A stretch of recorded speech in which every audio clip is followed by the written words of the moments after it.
Hello everyone. आज हम कोई पर्टिकुलर टॉपिक पे नहीं बात करेंगे। आज हम इस जर्नी पे ओवरऑल कुछ पॉइंट्स यहाँ पर मैं बोलूँगी, जिससे आपकी शायद कुछ कन्फ्यूजन्स दूर हो जाए। तो फर्स्ट पॉइंट यही है कि after the soul shock DF क्या करती है। डीएफ हर वक्त अपने डीएम के बारे में ही सोचती रहती है, एकदम जब उसको नया नया सोल शॉक लगता है। तो ये कॉमन है, इतना अटैचमेंट थोड़ी कुछ ही दिनों में ऑब्सेशन कम होता है, नहीं होता तो ये नॉर्मल है। लेकिन डीएफ को ट्राई करना पड़ेगा एज सून एज पॉसिबल वो ऑब्सेशन को ख़त्म करने की। क्योंकि क्या होता है, आप जितना उसके बारे में सोचोगे, उसके लिए ऑब्सेस्ड हो जाओगे, आपकी एनर्जी उतनी ही आपके डीएम के पास जाती रहेगी। और इससे क्या होगा, अगर वो किसी थर्ड पार्टी में है तो अगर वो किसी थर्ड पार्टी में है तो उसको क्या लगेगा कि वो एनर्जी उस थर्ड पार्टी से आ रही है, तो वो अपना एनर्जी ना उस थर्ड पार्टी में इन्वेस्ट करता रहेगा, उसके ज़्यादा नज़दीक जाता जाएगा। और अगर आप उसके बारे में सोचना बंद कर दोगे और ख़ुद के लिए सोचने लगोगे, खुद की ग्रोथ पे फोकस करोगे, तब क्या होगा, वो उसको तो आपसे एनर्जी नहीं मिलेगा, तब वो थर्ड पार्टी से भी डिटैच होता जाएगा।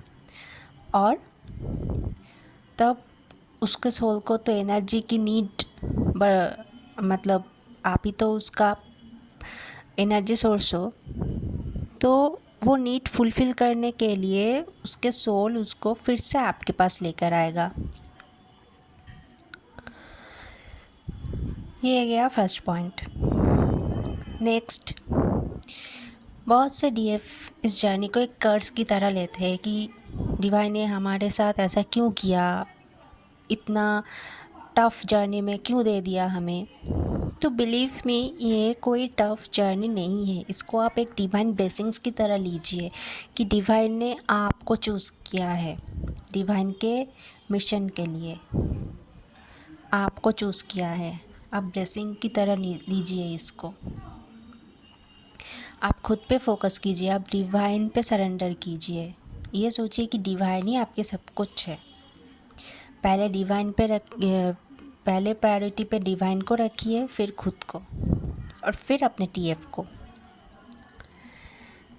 तो अब बहुत से लोग ये बोलेंगे कि तुम इतना पूजा पाठ करने लगी हो, इतना डिवाइन पे ट्रस्ट करने लगी हो, तो तुमको तो बहुत कुछ मेंटेन करना पड़ेगा। तो ट्रस्ट मी, जिससे आप खुश रह पाओगे आप वही करना। आप अपने लाइफ को आप एंजॉय करना मत छोड़ो। आपको जो मन चाहे आप करो। हाँ, इनर वर्क रेगुलरली करना चाहिए, उसके अलावा आप जो मन चाहे कर सकते हो विदाउट क्रिएटिंग एनी कर्मा। यह आपको ध्यान रखना पड़ेगा। कुछ लोग बोलेंगे कि स्पिरिचुअलिटी में तुम छोटे कपड़े नहीं पहन सकती, तुम नॉन वेज नहीं खा सकती, एट्सेट्रा एट्सेट्रा। तो मैं ये बोलूँगी कि देखो, कपड़ों से कुछ नहीं होता, आपको जो मन चाहे आप पहन सकते हो। और खाने के बारे में बोलूँ तो हाँ, स्पिरिचुअलिटी में ये बोला जाता है हर एक एनिमल को अनकंडीशनल लव करने की, इसीलिए नॉन वेज को मना कर दिया जाता है, क्योंकि भगवान के लिए तो सब एनिमल एक जैसे ही है। तो लेकिन ये आप ज़बरदस्ती नहीं कर पाओगे। सपोज़ आपको नॉन वेज पसंद है और आप ज़बरदस्ती ट्राई कर रहे हो वेज खाने की, फिर देखा जाए कि आपके सामने कोई बैठ के नॉन वेज खा रहा है, तो आपका क्रेविंग आएगा ही आएगा। इसीलिए आपको क्या करना है, सिंपली इनर वर्क करना है, डिवाइन पे सरेंडर करना है। देखना अपने आप आपका ये नॉन वेज के ऊपर से जो क्रेविंग है वो अपने आप कम होता जाएगा। ये गया सेकंड पॉइंट। और थर्ड मैं ये बोलूँगी कि लोगों के साथ कैसे मिलना है। तो आप नॉर्मली मिल सकते हो, आपको यहाँ पे सबके लिए अनकंडीशनल लव लाना पड़ेगा, वो ज़रूरी है। लेकिन आपको ये ध्यान रखना पड़ेगा कि मतलब आपको ना इस जर्नी में डीएफ का सोलमेट मिलता है, लेकिन बहुत से कार्मिक्स भी मिलते हैं जो आपको ट्रिगर देने आएगा। डीएम तो ट्रिगर देता ही है, कार्मिक्स भी देते हैं। तो आप सबके साथ फ्रेंडशिप करो, मिलो, घूमो, एंजॉय करो, लेकिन खुद स्ट्रांग रहना, खुद का हीलिंग और शैडो वर्क से खुद को स्ट्रांग बनाते जाना। जितना आप स्ट्रांग होते जाओगे उतना आपका डीएम जागता जाएगा।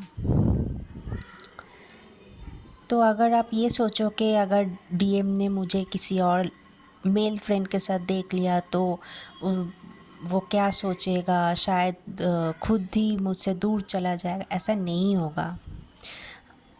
अगर आप स्ट्रांग रहोगे ना, यहाँ पर एक बात बोला जाता है, आप जैसा एनर्जी रखोगे आपके डीएम का भी वैसा ही एनर्जी रहेगा।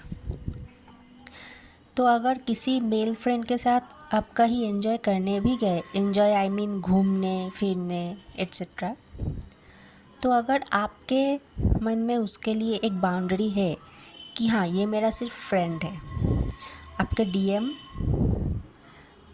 उसको वैसा ही देखेगा। डीएम कभी कंट्रोल नहीं करता वैसे कि यहाँ मत जाओ, इसके साथ मत जाओ, वो नहीं करता ऐसा एज़ यूजुअल। ये रहा नेक्स्ट पॉइंट।